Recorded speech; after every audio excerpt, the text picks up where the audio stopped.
It's been the bane of existence for high school students for generations, the SAT, but it could see some changes in the near future. The College Board is redesigning the test, which is the nation's most widely used college admissions exam. On Wednesday, the College Board, that's the group behind the standardized test, launched blueprints for potential updates to the SAT, including sample questions and test specifications. In a letter accompanying the announcement, the board writes, "The changes to the SAT will distinguish it from any current admissions exam.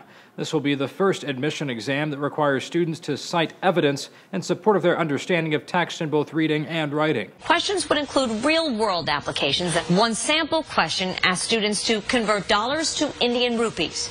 Test takers also would have to use the findings of a political survey to answer some questions. Specific proposed changes would include multiple choice questions with 4 answers instead of 5, more nonfiction than fiction reading passages, a duration of 3 hours rather than 3 hours and 45 minutes, and an essay section that is optional rather than mandatory. As Education Week reports, the test will also reportedly feature cross-test scores that use questions from different sections to gauge how well students performed on specific subjects. According to College Board's Chief of Assessment Officer, the test should more accurately determine what students actually know.